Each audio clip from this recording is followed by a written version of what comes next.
نحمدہ ونصلی علی رسولہ الکریم اما بعد اعوذ باللہ من الشیطان الرجیم بسم اللہ الرحمن الرحیم رب اشرح لی صدری ویسر لی امری واحلل عقدۃ من لسانی یفقہوا قولی واجعل لی وزیرا من اہلی آمین یا رب العالمین۔ لاسٹ سیشن میں ہم نے ریئلٹی آف ایمان، حقیقت ایمان پر جو ہے اپنی گفتگو شروع کر دی تھی، یعنی اپنی ڈسکشن کا آغاز کر دیا تھا، اور ہم نے یہ دیکھا تھا کہ ایمان کا لٹرل میننگ کیا ہے، اور اس والے سے بھی جو کنفیوژنس ہمارے ہاں پائی جاتی ہیں ان کو ہم نے دیکھ لیا تھا، اور یہ بات بھی واضح کی تھی کہ ایمان سے متعلق جو دیگر تصورات ہیں، کانسیپٹس ہیں، ان کو سمجھنے میں ہمیں جو دشواری پیش آتی ہے۔ اس کی وجہ وہ مس انڈرسٹینڈنگز ہیں، وہ مسکنسیپشنز ہیں جو کہ ہمارے اذہان میں ڈال دی گئی ہیں، جس میں دو بڑی مسکنسیپشنز کا ذکر ہم نے کیا تھا۔ ایک بڑی مسکنسیپشن یا کنفیوژن یہ ہے کہ یہ ایک تصور ہمارے ذہنوں میں ڈال دیا گیا ہے کہ حقیقت وہی ہے جسے ہم 5 سینسز سے جان سکیں، دیکھ سکیں، سن سکیں، چکھ سکیں، محسوس کر سکیں، سونگھ سکیں۔ یہ بات بالکل غلط ہے۔ ہم نے ثابت کیا کہ آج ایسے بہت سے حقائق ہمارے سامنے ہیں جن کو ہم براہ راست تو 5 سینسز سے نہیں جان سکتے، لیکن اس کے باوجود ہم ان کے وجود کو نہ صرف تسلیم کرتے ہیں بلکہ وہ اتنی بڑی ریئلٹیز ہیں کہ ان کو ہم اپنے استعمال میں بھی لے کے آتے ہیں۔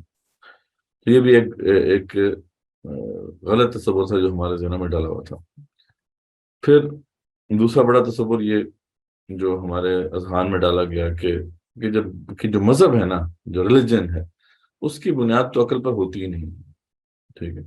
یعنی اکثر آپ نے یہ ڈیبیٹ دیکھی ہوگی، ریلیجن ورسز فیتھ یا ریزن ورسز فیتھ، تو یعنی یہ ہمیشہ جو ہے ایک ضد کے طور پہ پیش کیا جاتا ہے کہ فیتھ جہاں پہ ہوگا وہاں ریزن نہیں ہو سکتا۔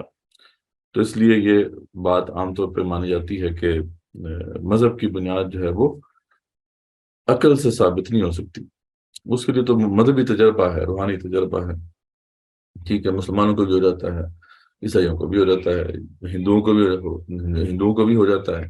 تو اگر تو اس کی بنیاد داری پر روحانی تجربہ ہے تو پھر تو کوئی حتمی فیصلہ کیا ہی نہیں جا سکتا کہ کون سا مذہب سچا ہے، کون سا دین سچا ہے اور کون سا جھوٹا ہے۔ تو یہ بات درست نہیں ہے، اسلام کے حد تک یہ بات بالکل بھی درست نہیں ہے۔ یہ دو مسکنسیپشنز ہم نے دور کر لی تھی لاسٹ سیشن میں۔ آج ہم نے اب اپنی اس ڈسکشن کا آغاز کرنا ہے کہ سب سے بڑی حقیقت جو ایمانیات ستہ جو ہم نے کہی تھی، ہم نے بتائی تھی، یہاں ڈسکس کی تھی کہ ایمان کے جو 6 بڑے اراکین ہیں یا 6 ٹینٹس ہیں وہ کیا ہیں۔ سب سے پہلے تو ہم نے اللہ پر ایمان لے کے آنا ہے، اس کے بعد پھر آخرت ہے، اس کے بعد پھر جو ہے سابقہ کتب ہیں، پھر انبیاء رسول علیہ السلام ہیں، سابقہ بھی، اور پھر آخری نبی اور رسول صلی اللہ علیہ وسلم جو ہیں ان کے اوپر بھی ہم نے ایمان لے کے آنا ہے، اور پھر اس کے بعد ملائکہ پر ایمان ہے، تقدیر پر ایمان ہے۔ تو یہ سارے جو ٹینٹس آف ایمان ہیں ان کو ایک کر کے ہم اب زیر بحث لے کر آئیں گے اس فرسٹ ماڈیول میں۔ تو سب سے پہلے اگر ہم دیکھیں، سب سے بڑی حقیقت جو ہے وہ تو اللہ تعالیٰ کی ذات ہے۔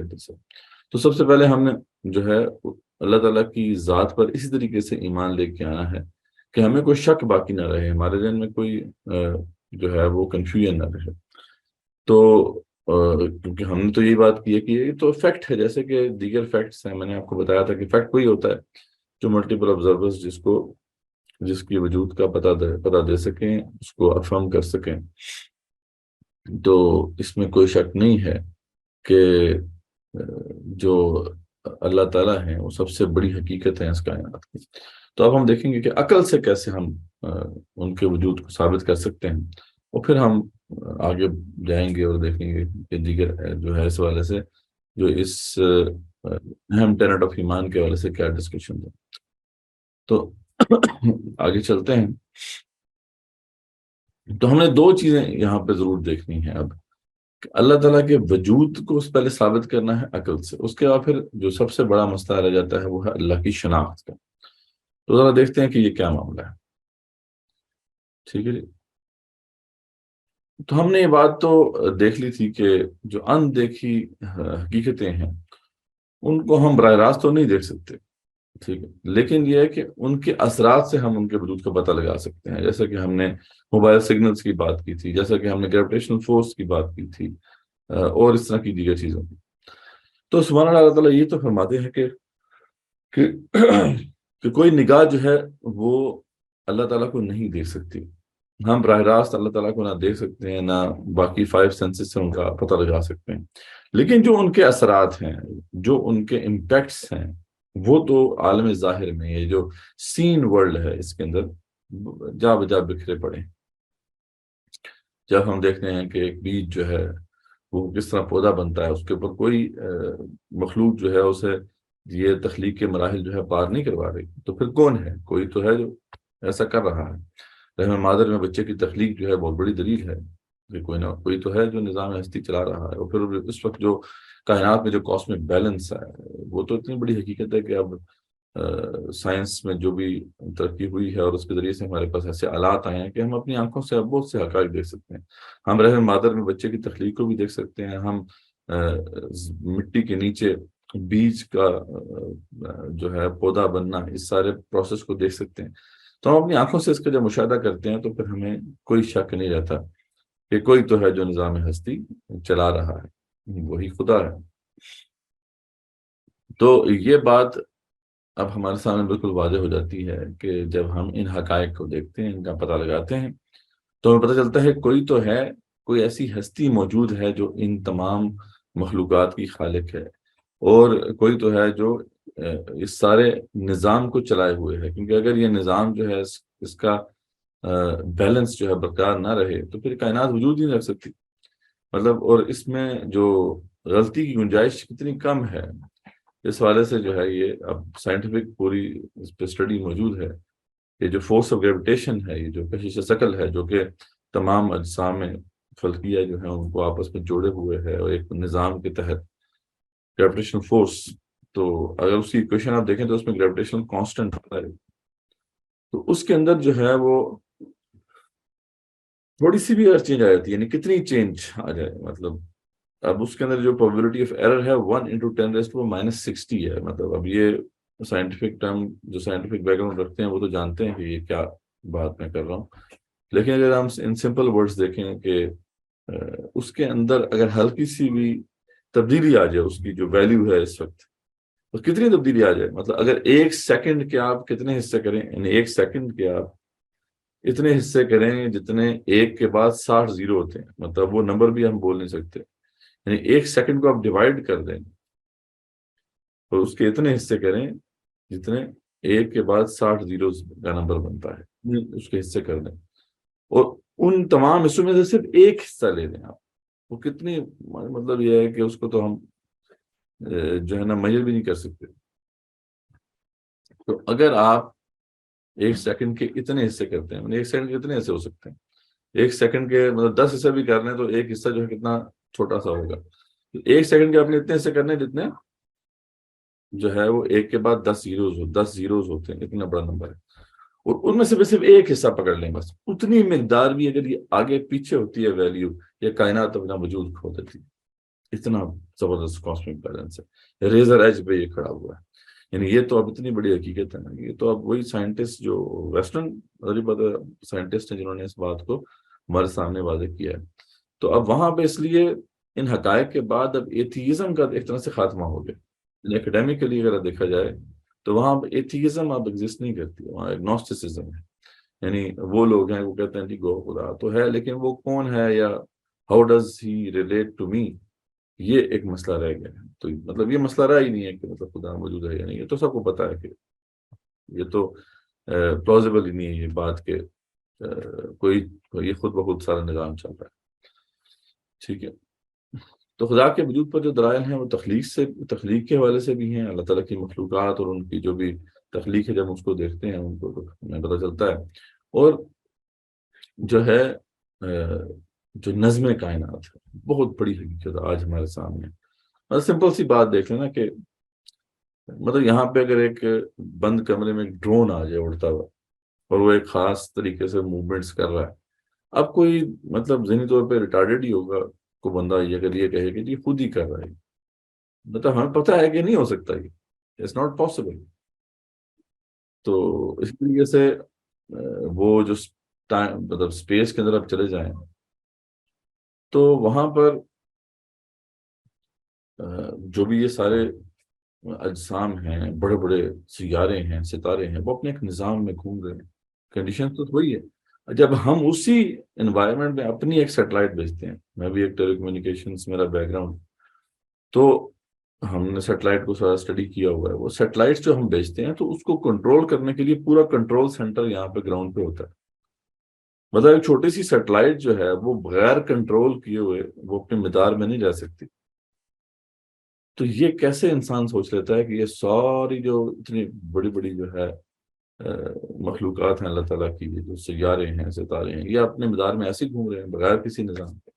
تو یعنی اگر مینٹلی ریٹارڈیڈ کوئی بندہ ہے تو وہ تو کہے گا کہ یہ متاز خود ہو رہا ہے، ورنہ تھوڑا سا بھی سین بندہ ہے اگر اس کے اندر سینٹی ہے تو وہ اس بات کو کبھی بھی نہیں مان سکتا. تو یہ اب مسئلہ نہیں رہا، یعنی یہ تو صرف بس آنکھیں وہ ایک کہانی رہ گئی ہے کہ جی خدا کوئی نہیں ہے، جی خود ہی چل رہا ہے سارا سسٹم.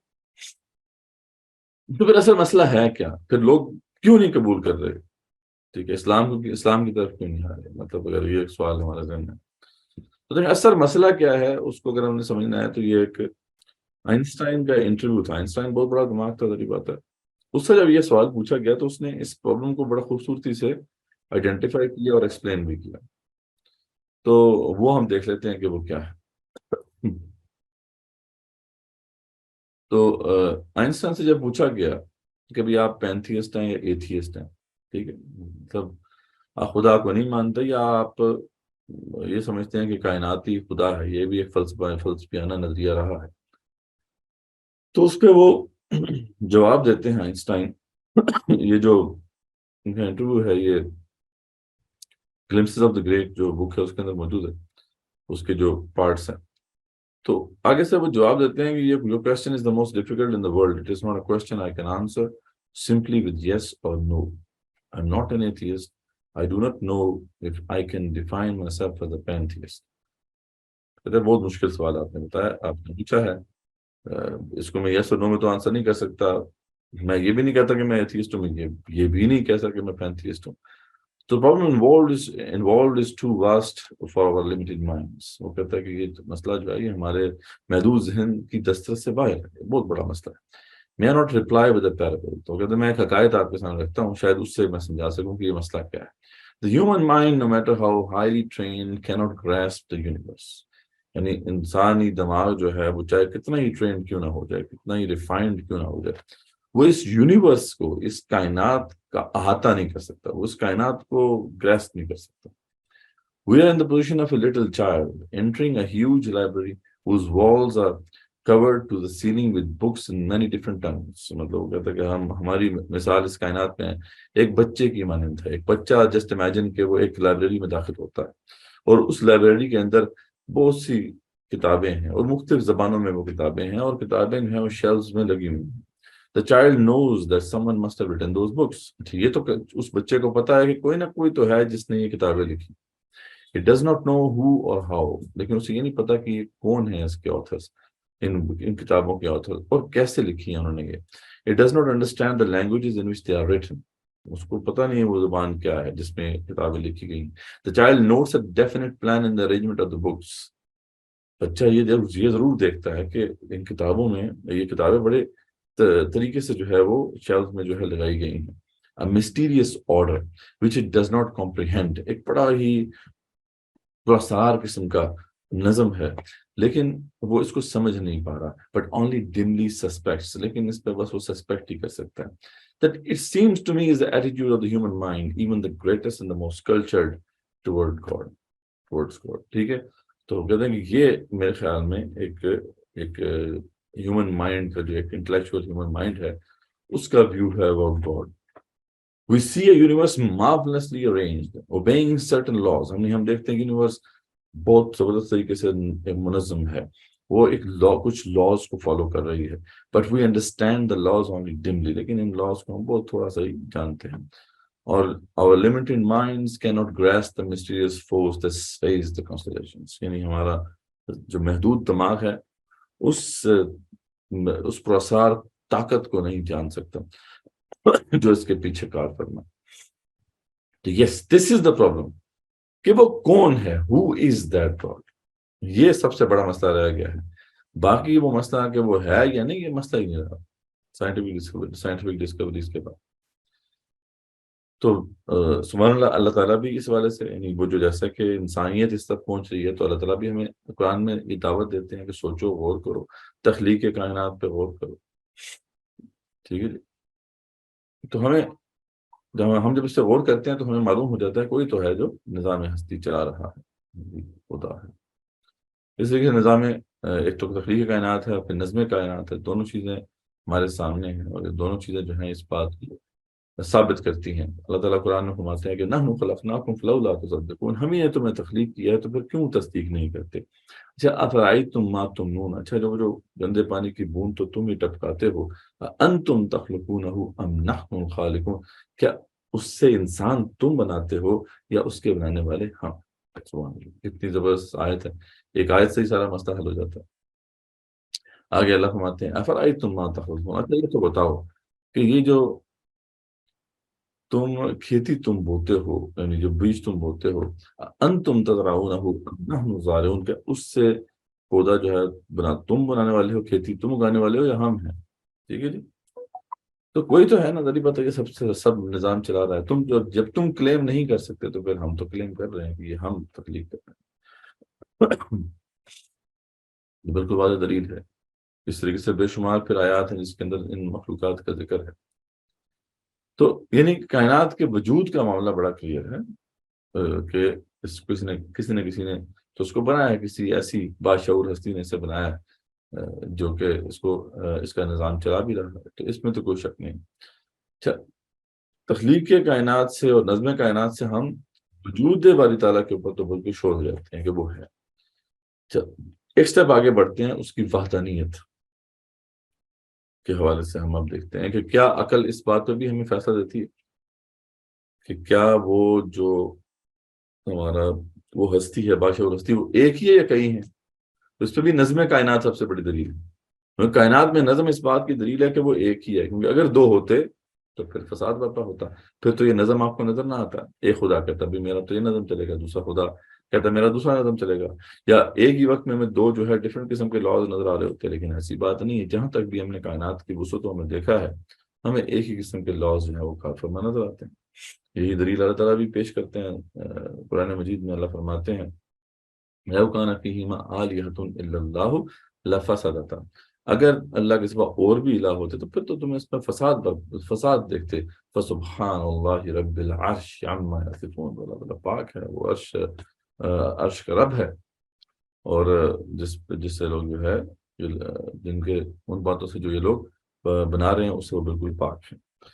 قل لو کان معہ آلہۃ، ایک اور جگہ فرماتے ہیں کہ قل لو کان معہ آلہۃ کما یقولون، اگر اللہ کے سوا اور اللہ بھی ہوتے جیسے یہ کہتے ہیں، اذا لابتغوا الی ذی العرش سبیلا، تو پھر وہ مالک، وہ جو بڑا رب ہے، اس کی طرف راستہ ڈھونڈ ہی نکالتے، توبہ کر دیتے اس کی حکومت کو. ایسے دنیا میں ہوتے ہیں دنیا میں جو ہے راجے مہاراجے چھوٹے موٹے ہوتے ہیں، وہ ٹاپل کر دیتے ہیں بادشاہ کے تخت کو. تو ایسا ہو جاتا ہے، لیکن ایسا کبھی نہیں ہوا. تو یہ بات اس بات کو، یعنی یہ حقائق اس بات کو ثابت کرتے ہیں کہ وہ ایک ہی ہے، وہ ملٹیپل نہیں ہو سکتے. تو یہاں تک جو ہے بات ہوپ فلی کلیئر ہوگی کہ جو ہم نے سمجھی ہے کانسیپٹ میں کہ اللہ تعالیٰ کے وجود کے حوالے سے تو بالکل کوئی شک نہیں ہے. ہمارے پاس تخلیق کائنات سے بھی دلائل موجود ہیں، ہمارے پاس نظم کائنات سے بھی دلائل موجود ہیں، اور اسی طریقے سے وحدانیت اللہ تعالیٰ کی وہ بھی مسلمہ حقیقت ہے. نظم کائنات ہی اللہ تعالیٰ کی وحدانیت پر ایک مبرہن دلیل ہے. اب تیسرا مسئلہ رہ جاتا ہے کہ پھر وہ کون ہے. ٹھیک ہے جی. وہ جہوہ ہے، وہ یہویو ہے، وہ ہندو مت کا بھگوان ہے، وہ اللہ ہے، وہ کون ہے. ٹھیک ہے جی. یہ ہے اصل سوال جو رہتے ہیں. اس مسئلے کا ہم نے اگر حل کر لیا تو پھر یہ سارا مسئلہ ہی حل ہو جائے گا، اور انسانیت کے لیے ایک بہت بڑا ہم جو ہے نا معاملہ آسان کرتے ہیں. تو سبحان اللہ، اللہ تعالیٰ نے تو خیر اس کا بھی جواب دیا ہے، لیکن اب ہم دیکھتے ہیں، ذرا ایکسپلور کرتے ہیں اس حوالے سے. تو اصل مسئلہ کیا ہے جی؟ خدا کی شناخت. وجود مسئلہ نہیں ہے. اصل معاملہ یہ ہے کہ وہ الوہیم ہے، وہ جہوہ ہے، بھگوان ہے، وہ اللہ ہے، وہ کون ہے. اور یہی اگر اس سوال کا جواب ہم دینے میں کامیاب ہو جاتے ہیں تو ہم یہ بھی جان لیں گے کہ سچا دین کون سا ہے. کیونکہ اگلا سوال یہ ہے نا کہ پھر وہ ہم سے چاہتا کیا ہے، ہمارے ساتھ کیا اس کا ریلیشن شپ ہے، اس کی ڈیمانڈس کیا ہیں. تو وہ والی بات ہے، جب تک کہ سچا دین ہمارے سامنے نہیں آئے گا اس وقت تک ہم نہیں اس کو جان سکتے. تو اس کے لیے ذرا ہم تھوڑا سا ایک ہسٹوریکل کانٹیکسٹ سامنے رکھتے ہیں. مطلب اللہ تعالیٰ نے ظاہری بات ہے اپنی شناخت کروائی ہے اور ہمیشہ سے کرواتا آیا ہے. اس کا ایک پروسیس ہے، ایک پروسیجر ہے جس کا ذکر قرآن میں موجود ہے پہلے. تو ہم ذرا دیکھتے ہیں تھوڑی دیر کے لیے، ذرا اس بات کو سائڈ پہ رکھیں، پارک کریں، اور ذرا میرے ساتھ اس قصے میں جو ہے ہم دیکھتے ہیں، غور کرتے ہیں، ایک سیر کرتے ہیں موسیٰ اور فرعون کے دور میں چلے جاتے ہیں آپ کو. تو آپ امیجن کریں کہ آپ جو ہیں فرعون کے دربار میں بیٹھے ہوں. ٹھیک ہے جی. ایک بندہ وہاں سے، دو بندے داخل ہوتے ہیں اور وہ کہتے ہیں کہ جی ہم تو رب العالمین کی طرف سے بھیجے گئے. ٹھیک ہے. تو آپ کے ذہن میں کیا سوال آئے گا؟ یعنی پہلا سوال آپ کے ذہن میں کیا آئے گا کہ یہ دو بندے جن کو آپ جانتے بھی ہیں، مطلب موسیٰ پہلے تو دربار میں ہی پلے پڑے تھے، انہیں کے بھائی ہارون ہیں، مطلب ان کو کوئی لوگ تو جانتے ہی ہوں گے. تو یہ دو لوگ جو ہیں ان کو ہم جانتے بھی ہیں، یہ آ کے کلیم کر رہے ہیں کہ یہ رب العالمین کی طرف سے بھیجے گئے ہیں. تو پہلا سوال تو یہ ہوگا یہ رب العالمین کون ہے. تو یہی سوال پہ فرعون نے بھی کیا، رب العالمین کون ہے. اس پہ جو ہے جواب دیا موسیٰ علیہ السلام نے کہ رب العالمین وہ ہے جس نے مجھے بھی تخلیق کیا، تجھے بھی تخلیق کیا، ہم سے سب جو پہلے لوگ تھے ان کو بھی تخلیق کیا اور سارے نظام کو چلا رہا ہے. چلو یہ تو بات ہو گئی. اچھا، اس کے بعد اب اگلا سوال یہی ہوگا کہ اچھا ہم کیسے یقین کریں کہ آپ اس رب کی طرف سے ہیں، آپ کے پاس کیا دلیل ہے نا. ایک سوچنے والا ذہن تو یہی سوال کرے گا نا. تو یہی سوال پھر موسیٰ اور ہارون سے کیا گیا تھا. ٹھیک ہے، علیہ السلام. کیونکہ انہوں نے آ کے پھر ایک مطالبہ کیا تھا کہ ہم تو رب العالمین کی طرف سے بھیجے گئے ہیں اور اس کا پیغام تمہیں پہنچا رہے ہیں کہ دیکھو بنی اسرائیل کو چھوڑ دو، آزاد کر دو. اب موسیٰ اور فرعون کا یہ مطالبہ جو ہے بڑا بلنٹ تھا، اسٹریٹ فارورڈ تھا. فرعون نے کہا بھائی تو تمہارے پاس کیا دلیل ہے کہ تم رب کی طرف سے بھیجے گئے ہو. ٹھیک ہے. تو آگے سے اس نے یہی سوال کیا کہ ان کنت جیتا بھی آیت فاتی بہا، بھائی کوئی دلیل تمہارے پاس ہے تو پیش کرو. ان کنت من الصادقین، اگر تم سچوں میں سے ہو. مطلب ایسے کیسے ہم تمہاری بات مان لیں گے. ٹھیک ہے. اور وہ اگر آپ دربار میں ہوتے اس وقت تو آپ کے ذہن میں بھی سوال ہوتا بھائی اچھا کیا دلیل ہے بھائی، ہم کیوں مان لیں. ان کا تو کلیم ہے، کلیم کو تو ثابت کرنا پڑے گا. اچھا، اس پہ پھر موسیٰ علیہ السلام نے کیا پھینکا تھا وہاں پہ، یعنی کیا دلیل پیش کی تھی. تو آپ دیکھتے ہیں کہ یہ قصہ موسیٰ و ہارون بار بار قرآن میں آیا ہے، اور اس میں بالکل واضح طور پہ یہ نظر آتا ہے کہ فَأَلْقَىٰ عَصَاهُ فَإِذَا هِيَ ثُعْبَانٌ مُّبِينٌ. ٹھیک ہے. انہوں نے اپنے عصا کو پھینکا، وہ جو ہے وہ اجزا بن گئے. وَنَزَعَ يَدَهُ فَإِذَا هِيَ بَيْضَاءُ لِلنَّاظِرِينَ، اور اپنے ہاتھ کو جب بغل میں ڈال کے نکالا تو وہ چمکنا شروع کر دیا اس نے، ناظرین کے لیے، دیکھنے والوں کے لیے. تو یہ دلائل تھے جو انہوں نے پیش کیے. ٹھیک ہے. کہ یہ ہم رب العالمین کی طرف سے بھیجے گئے ہیں. جب ان سے پوچھا گیا اس کی کیا دلیل ہے تو انہوں نے کہا یہ ہماری دلیل ہے. ٹھیک ہے جی. تو یعنی ان سمپل ورڈز کی جو معجزات تھے یہ ہمیشہ سے وہ دلائل ہوا کرتے تھے. یہ آئی ڈی کارڈز ہیں جو کہ رسول کی حقانیت بھی اسٹیبلش کرتے تھے اور اللہ تعالیٰ کی جو شناخت ہے وہ بھی کرواتے تھے، اس کے سچے دین کی شناخت بھی کروا دیتے تھے. ٹھیک ہے. تو اتھینٹسٹی آف دا میسج جو ہے وہ اسٹیبلش ہوتی تھی معجزات کی بنیاد پر. اس کے علاوہ بھی ذری بات ہے، ایک اور بنیاد تھی، وہ نبی انبیاء رسول اللہ السلام کا صادق اور امین کردار ہوتا تھا، لیکن بہرحال وہ حتمی دلیل نہیں تھی. حتمی دلیل یہ ہوتی تھی. اب یہاں پہ تو کیونکہ موسیٰ علیہ السلام پہ تو ویسے بھی ایک الزام تھا قتل کا، آپ کو یاد ہے قبطی ایک ان کے ہاتھوں سے مارا گیا تھا، اس لیے انہوں نے اپنے کردار کو تو اس طریقے سے پیش نہیں کیا بلکہ سیدھا معجزات جو ہے وہ ان کو پیش کیا. یا اس کے بعد کیا ہوا، یہ بڑا انٹرسٹنگ پارٹ ہے اس پورے قصے میں. فغلبوا هنالك فانقلبوا صاغرين. یعنی اب اس میں جب یہ کانٹیکسٹ کو قبول کر لیا اس نے فرعون نے، اور بلکہ موسیٰ علیہ السلام نے یہ تجویز دی تھی کہ کیوں نہ جو ہے یوم الزینہ، ایک بہت بڑا دن آ رہا ہے میلے کا، تو اس دن ہی ہم مقابلہ کر لیتے ہیں، سب لوگ دیکھیں گے. وہ مجبور تھا، اس نے قبول کر لیا. وہاں پہ جب یہ سارا کانٹیسٹ ہوا تو اس کے مقابلے میں فرعون کے طرف سے بہترین جادوگر پیش ہوئے، انہوں نے بڑا جادو جو ہے دکھایا. پھر جب موسیٰ علیہ السلام کی باری آئی تو انہوں نے وہ جو ہے عصا کو پھینکا، تو اس دن جو تھے وہ مغلوب ہو گئے. ملک یسحرۃ ساجدین، اور سارے کے سارے جو وہ جو ساحر تھے، جادوگر تھے، وہ سجدے میں گر گئے. قالوا آمنا برب العالمین، اور انہوں نے یک زبان ہو کے کہا کہ ہم تو ایمان لے آئے رب العالمین پر. اس پہ اب جو ایمان ان کو نصیب ہوا وہ کتنا پاورفل تھا، کتنا مضبوط تھا، اس کا اندازہ اس کے بعد کی یعنی جو آیت کا باقی حصہ ہے اس سے پتہ چلتا ہے کہ جب فرعون کا معلوم ہوا کہ یہ تو مسئلہ خراب ہو گیا، یہ تو مسلمان ہو گئے، تو اس نے پھر دھمکی دی، لَأُقَطِّعَنَّ أَيْدِيَكُمْ وَأَرْجُلَكُمْ مِنْ خِلَافٍ ثُمَّ لَأُصَلِّبَنَّكُمْ أَجْمَعِينَ، میں تمہارے ہاتھ پاؤں مخالف سمتوں سے کاٹ دوں گا اور تمہیں سولی چڑھوا دوں. لیکن اس کے باوجود بھی اس کی آنکھوں میں آنکھیں ڈال کر جادوگر کیا کہتے ہیں، قالوا انا الی ربنا منقلبون، ہم تو رب کی طرف ہی جانے والے ہیں. وما تنقم منا الا ان آمنا بآیات ربنا لما جاءت. تو یہ ہے کہ تو ہم سے کس بات کا انتقام لے رہا ہے کہ ہم اللہ تعالیٰ کی آیات کے ذریعے سے اب اس پر ایمان لے آئے ہیں، جبکہ وہ آیات ہمارے تک پہنچی ہیں. یعنی وہ نشانیاں جب پہنچ گئی ہمارے سامنے تو اب اس میں کوئی شک کی گنجائش نہیں ہے، ہم اس پہ اس کے بعد حقیقت کو تسلیم کر چکے ہیں. تو ربنا افرغ علینا صبرا وتوفنا مسلمین، اللہ سے دعا کرتے ہیں رب ہمارے دلوں میں صبر ڈال دے اور ہمیں مسلمانی کی حالت میں ہی فوت کرنا. لگتا تو یہ کہ ان کو پھر شہید کر دیا گیا، لیکن یہ کہ وہ اسلام کے اوپر ان کی پھر موت ہوئی. تو وہ کیا ایسی بات تھی کہ وہ ایک لمحے میں ان کو ایمان کا اتنا جو ہے مضبوط حصہ مل گیا.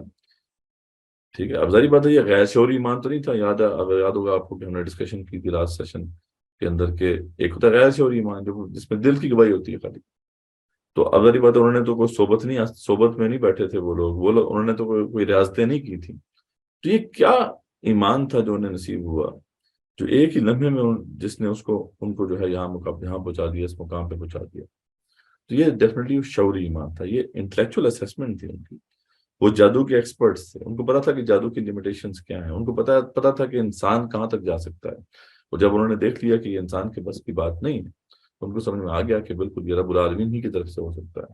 تو ایک ہے معجزے کا براہ راست جو ہے ادراک، اور یہ ان کو نصیب ہوا تھا، اسی لیے ان کا ایمان اتنا مضبوط ہوا.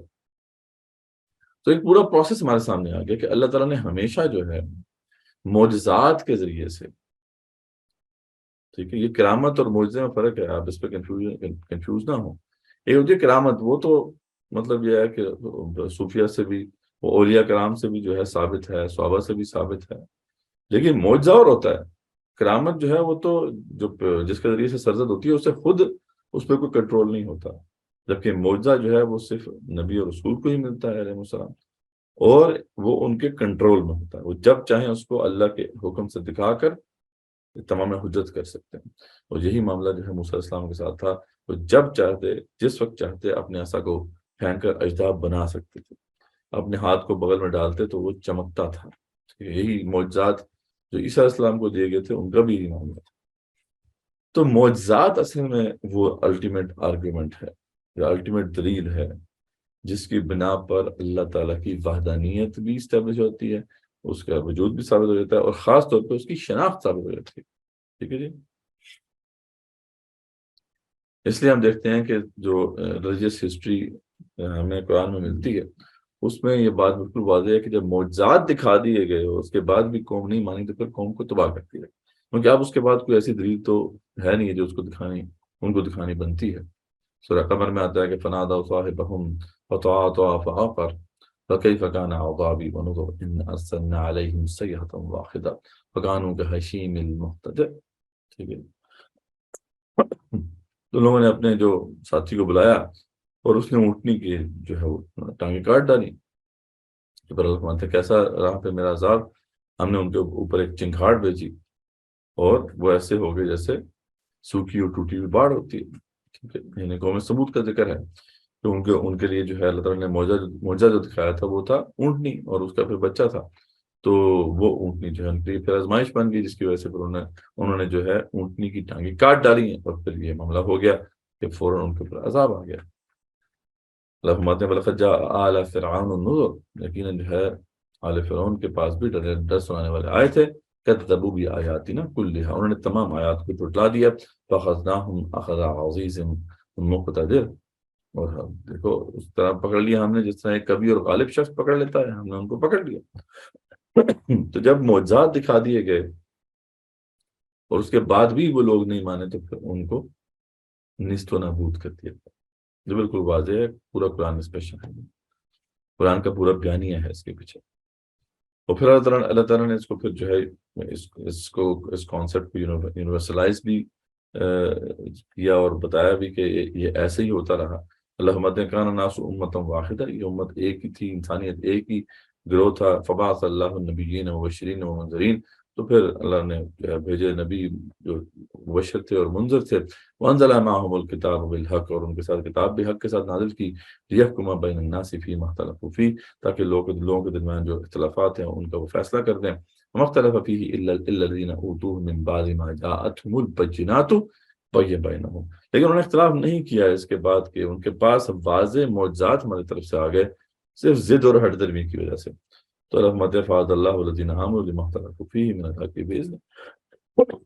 تو بالکل اللہ تعالیٰ اپنے پیغمبروں کو بھیجتے رہے اور وہ پیغمبر جو ہے ان معجزات کے ذریعے سے حق کو اسٹیبلش کرتے رہے۔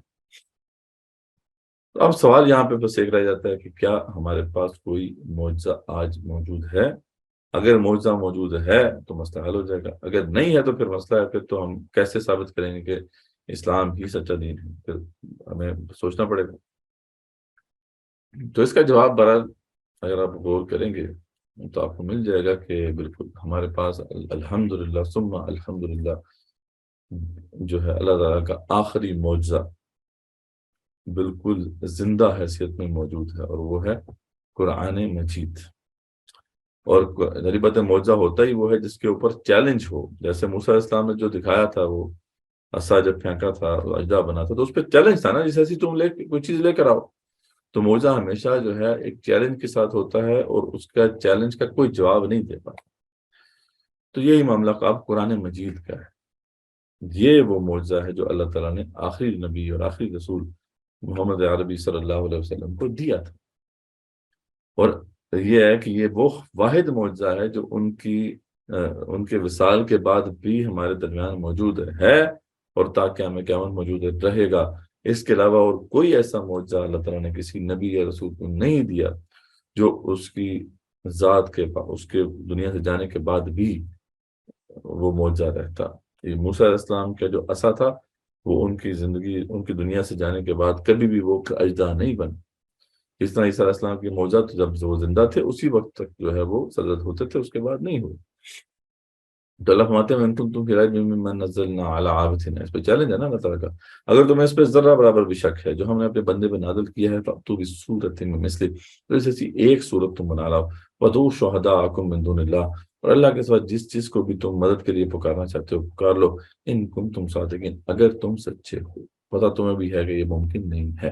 یاد رکھیں ان کے اس کے اولین مخاطب جو تھے وہ لوگ تھے جو کہ زبان پہ عبور رکھتے تھے، فصاحت و بلاغت پہ عبور رکھتے تھے، یعنی اس حد تک وہ فصیح تھے کہ ان کا عام بکریاں چلانے والا جو ریوڑ چلانے والا جو تھا بندہ، وہ بھی فی البدی شعر کہہ سکتا تھا، یہ ذوق تھا ان کا۔ تو ظاہر بات ہے جو ان کے ٹاپ کے شعراء ہوں گے وہ پھر کس لیول کے ہوں گے آپ جان سکتے ہیں۔ تو اللہ فرماتے ہیں کہ اگر تمہیں اس پہ شک ہے، تم سمجھتے ہو کہ یہ جو میں نے اپنے بندے پہ نازل کیا یہ میری طرف سے نہیں ہے، تو جاؤ اس ایسی ایک صورت لے آؤ، بس ختم ہو۔ سورہ کوثر بھی صورت ہے، 3 آیات خالی 10 الفاظ ہیں ٹوٹل۔ سورہ عصر بھی صورت ہے، ایک صورت لے آؤ، اور اللہ کے سوا جن جن کو تم مدد کے لیے پکارنا چاہتے ہو پکار لو، یعنی سارے کے سارے ساتھ جوڑ کے بیٹھ جاؤ، تھنک ٹینکس بنا لو، ٹھیک ہے۔ اور کوئی کسی کی مدد لینا چاہتے ہو ایک جگہ پہ، اللہ فرماتے ہیں جنوں کی مدد لینا چاہتے ہو وہ بھی لے لو، جن اور انسان دونوں مل کے بیٹھ جاؤ، اس جیسی کوئی چیز ہے کیا نہیں۔ اس کے دو تشریحات ہیں، یعنی شہداء کا مطلب گواہ بھی ہوتا ہے۔ امام راضی نے اس کی یہ تشریح کی ہے کہ اس زمانے میں جب کوئی اس طرح چیلنج ہوتا تھا کسی شعر کے حوالے سے یا کسی نظم کے حوالے سے، تو اس وقت پھر وہ لوگ بھی موجود تھے جو ایسیس کیا کرتے تھے، یعنی وہ بڑے ایکسپرٹس تھے لینگویج پہ، تو ان کے سامنے وہ پیش ہوتے تھے، پھر وہ اپنا ورڈکٹ دیتے تھے، مطلب وہ اسیسمنٹ کرنے والے بھی لوگ، اسیسرز بھی ہوتے تھے۔ فرماتے ہیں کہ ایسا کرو کہ اس کا جواب جو ہے نا وہ بھی تم ہی لے کے آؤ، اور اپنے گواہ بھی تم کھڑے کر دو، مطلب ہمارے گواہ چھوڑو، اپنے میں سے گواہ کھڑے کر دو. یعنی اتنی بڑی دلیل اللہ کہہ رہے ہیں کہ اب تم ہی جیسی ایک صورت بھی لے کے آؤ، اور جو ایسس کرنے والے بھی نا وہ بھی تمہارے میں سے ہوں. ٹھیک ہے، وہی ایسس کر دیں کہ بھئی یہ چیلنج پورا ہو گیا. یہ بڑی زبردست دلیل ہے. اس کے باوجود جو ہے یہ چیلنج پورا نہیں ہو سکا. آج 1400 سال سے اوپر گزر چکا ہے، لیکن یہ اللہ تعالیٰ کی جو الفاظ ہیں وَإِن كُنتُمْ فِي رَيْبٍ مِّمَّا نَزَّلْنَا عَلَىٰ عَبْدِنَا فَأْتُوا بِسُورَةٍ مِّن مِّثْلِهِ، کائنات کی وسعتوں میں گونج رہے ہیں، کوئی نہیں ہے جو کہ اس کا جواب دے سکے. اور اگر بائی دا وے انہوں نے جواب دیا ہوتا تو کیا خیال ہے وہ چھپا ہوا ہوتا؟ آج تو ہم مغلوب ہیں، آج تو ہم مطلب وہ آپ سسٹم کے خاکے بنا دیتے ہیں تو ہم سے ڈائری چلا سکتے ہیں اس پہ. تو اگر تو اس کا جواب ہوتا تو وہ پبلک جو ہے ہو چکا ہوتا ہے، لیکن ایسی بات ہے ہی نہیں. تو اللہ فرماتے ہیں فَإِن لَّمْ تَفْعَلُوا، تو لیکن اگر تم نہ کر سکے. اب سوال بڑا واضح ہے، کرنے کی کوشش کرو، زور لگاؤ، لیکن اگر تم نہ کر سکے اور بلند تفعلوا، اور کان کھول کے سن لو، تم کر نہیں سکو گے. یہ اللہ تعالیٰ کا فیصلہ ہے. فَاتَّقُوا النَّارَ الَّتِي وَقُودُهَا النَّاسُ وَالْحِجَارَةُ أُعِدَّتْ لِلْكَافِرِينَ، ڈرو اس آگ سے جس کا ایندھن بنیں گے انسان اور پتھر، جو کافروں کے لیے بنائی گئی. ٹھیک ہے جی، and full stop, that's it, you don't need anything else. اس کے بعد اب کیا شک رہ گیا؟ اب کسی کے پاس جو نہیں مانتا اللہ کو سچا خدا، ایک ہی راستہ ہے، یا تو دیکھے کہ واقعی کوئی بندہ ایسا ہے، کوئی ایکسپرٹ کہ جو اس چیلنج کو پورا کر سکتا ہے تو کر دے. اگر اس کو نہیں مل رہا تو خود اپنی ایکسپرٹیز ڈیولپ کر کے براہ راست کوشش کر لے. براہ راست اگر وہ عربک جو فصاحت و بلاغت ہے، ریٹرک کو اگر جان لے گا تو وہ تو خود ہی اپنی آنکھوں سے اس کا مشاہدہ کر لے گا، جیسا کہ جادوگروں نے اپنی آنکھوں سے براہ راست مشاہدہ کر لیا تو وہ اس فیلڈ کے ایکسپرٹس تھے. تو یعنی آپ کو مسئلہ نہیں رہ گیا، اور اس چیلنج کے بعد آپ کوئی شک کی گنجائش باقی نہیں رہے گی. تو سبحان اللہ، یہی جیسا کہ وہ معاملہ ہوا تھا نا کہ جادوگر جو سجدے میں گر گئے تھے، بالکل ایسا ہی معاملہ اب صحابہ کے ساتھ بھی ہوا. وہ زبان کو جانتے تھے، جب یہ قرآن آیا سامنے مسلمان ہو گئے. اور ایون کہ جو یہ کفار تھے ان کا بھی عجیب معاملہ تھا.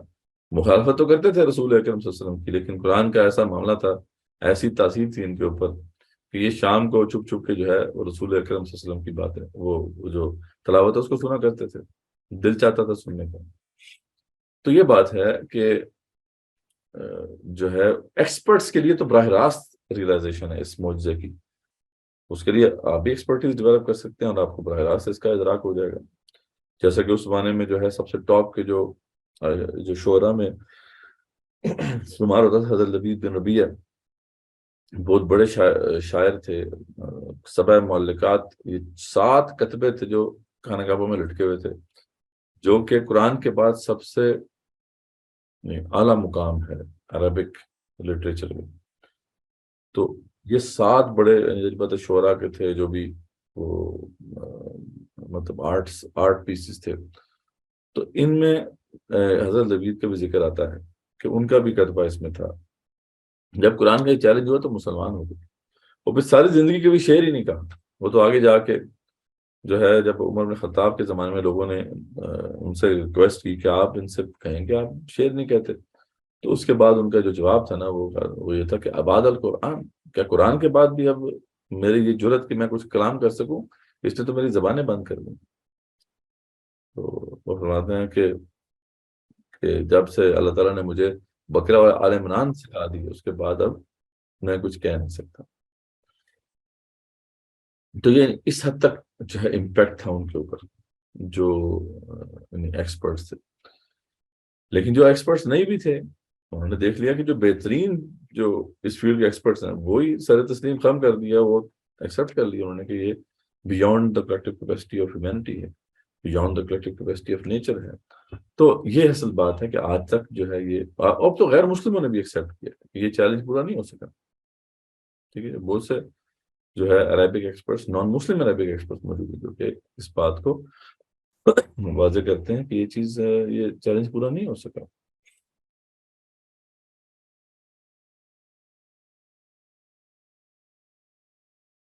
تو اب یہاں پہ تھوڑا سا اور بھی آگے چلتے ہیں ہم. یہ کانسیپٹ نمبر 5 تھا کہ اسلام میں پھر معجزہ ہے کیا تھا، کہ ہمیں اسلام کے اندر جو معجزے کی مشرک اصل اسٹیٹس ہے وہ بھی واضح ہو جائے. تو اسلام کے اندر جو ہے نا معجزہ، اس کی تعریف جو ہے ہمارے جو اسلاف نے، جو بڑے بڑے اسکالرز نے کی. سعد الدین تختزانی بہت بڑے عقیدے کے حوالے سے بڑا نام ہے ان کا. عقائد نصفی جو ہے ان کی تصنیف ہے، اس میں وہ یہ تشریح بیان کرتے ہیں کہ معجزہ کیا ہے. یہ وہ امر ہے جو خلاف معمول اور عادت جاریہ کے خلاف مدعی نبوت کے ہاتھ پر بطور چیلنج ایسے وقت میں ظاہر ہو کہ جب وہ منکرین کو اس کی مثل لانے کا چیلنج دے اور وہ نہ لا سکے، یعنی اس سے عاجز آ جائیں. یعنی ایک ایسا خارق عادت، ایک ایسا سپر نیچرل ایکٹ ہوتا ہے یہ، یعنی معجزہ، جو کوئی نبی پیش کرتا ہے اور نبی اس پہ چیلنج کرتا ہے اور اس چیلنج کا کوئی جواب نہیں لا سکتا. تو یہ ہے معجزے کی تعریف. اور یہ جو معجزہ ہوتا ہے، یہ پھر رسول کی حقانیت جو ہے، اس نبی کی حقانیت اسٹیبلش کرتا ہے. تو وہی جو کانسیپٹ ہم پیش کر رہے ہیں. امام کستلانی رحمۃ اللہ علیہ جو بہت بڑے محدثین میں سے شمار ہوتا ہے، جن کا امام ابن حجر عسقلانی رحمۃ اللہ علیہ کے معروف شاگرد ہیں، اور انہوں نے بخاری کی شرح بھی لکھی. تو ان کی جو کتاب ہے المواہب اللدنیہ، اس میں وہ یہی بات پیش کرتے ہیں کہ معجزہ ایک ایسا خلاف عادت کام ہوتا ہے جس کے ساتھ چیلنج متصل ہوتا ہے. یعنی معجزہ جو ہے اس کے ساتھ چیلنج ہونا لازمی ہے، اور یہ انبیاء کرام علیہ السلام کی صداقت پر دلالت کرتا ہے، یعنی ان کی صداقت کو اسٹیبلش کرتا ہے. ٹھیک ہے، تو دس از واٹ معجزہ از. اس طرح امام جلال الدین سیوطی رحمۃ اللہ علیہ جو ہے، ان کی جو مشہور کتاب ہے اتقان، اس میں وہ کہتے ہیں کہ معجزہ ایسے خارق عادات امر کو کہتے ہیں جس کے ساتھ دعوت مقابلہ بھی کی گئی ہو اور وہ معاوضے سے سالم رہے. یعنی ایک چیلنج بھی ہو اس کے اوپر اور چیلنج پورا نہ ہو سکے. تو یہ چیلنج والا ایسپیکٹ بہت واضح ہے. تو قرآن کا جو معجزہ ہے بالکل واضح ہے، اس پہ چیلنج ہے وہ بھی بالکل واضح ہے، اور یہ بھی بالکل واضح ہے کہ اس کا کوئی جواب نہیں لا سکا. بہرحال اس میں کرامت اور معجزے میں فرق ہے، میں نے آپ کو بتایا تھا. عام طور پہ لوگ کنفیوز کر جاتے ہیں. تو معجزہ جو ہوتا ہے اس میں چیلنج کا عنصر لازمی ہوتا ہے، جبکہ کرامت جو ہوتی ہے اس کے اندر کوئی چیلنج نہیں ہوتا، وہ تو بس از خود سرزد ہو جاتی ہے. اس لیے وہ کوئی دلیل بن بھی نہیں سکتی. دلیل اس لیے معجزہ ہی ہوتا ہے کیونکہ اس کے اوپر چیلنج ہوتا ہے. اسی لیے تو وہ پھر دلیل بنتا ہے. اگر دلیل نہ ہو تو پھر تو، اگر چیلنج نہ ہو تو پھر دلیل نہیں، پھر تو دلیل نہیں ہو بن سکے گا. بہرحال معجزے کی بڑی اہمیت ہے.